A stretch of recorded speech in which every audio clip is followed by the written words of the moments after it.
Hey guys, আসসালামু আলাইকুম, it's Munaisa and welcome back to my new mini blog.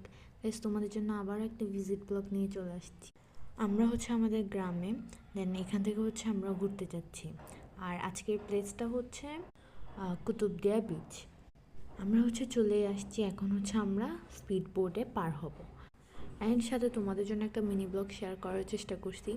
এখন speed বোটে উঠে গেছি, আর আমি তো অনেক বেশি ভয় পাচ্ছিলাম কারণ স্পিড বোটটা অনেক স্পিডে চলতেছিল। আমরা প্রায় 15-20 মিনিটের মধ্যে পৌঁছে গেছিলাম, একটু পানিও ধরছি। দেন আমরা পৌঁছানোর পর ফার্স্টেই চলে গেছিলাম বাতিঘরে, কারণ আমরা ফার্স্টে বাতিঘর ভিজিট করব, তারপর আমরা বিচে যাব। সবাই ঢুকলাম।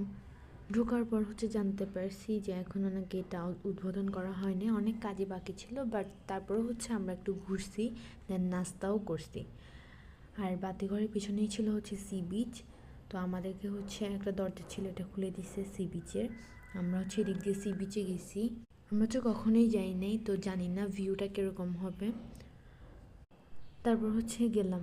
যাওয়ার পর আমরা এত বেশি খুশি হয়েছি কারণ ভিউটা অনেক বেশি সুন্দর ছিল। আমরা তো সবাই দৌড় দিয়ে চলে গেছি বিচে। তোমাদেরকে আমি আরও একবার বিচের ভিউটা দেখাবো। অনেক বেশি সুন্দর লাগতেছিল, অনেক বেশি। আমি তো এক্সপেক্টই করিনি যে এত সুন্দর হবে। তারপর আমরা পানিতে ভিজছি, ঝালমুড়ি খাইছি, আচার খাইছি। সন্ধ্যার টাইম আমরা আরও একটা বিচে গেছিলাম, ওখানে আমি অতটা ভিডিও করি নাই। এখন আমরা চলে যাব বাসায়। তো আমরা পার হয়ে একটা রেস্টুরেন্টেও ঢুকবো, কারণ সবাই অনেক টায়ার্ড। দুপুরে তো আমরা ভাতও খাই নাই, অনেক কিছু খাইছি, বাট তোমাদের সাথে শেয়ার করা হয় নাই। সবাই ভালো থাকবে, সুস্থ থাকবে। আল্লাহ হাফিজ অ্যান্ড থ্যাংকস ফর ওয়াচিং।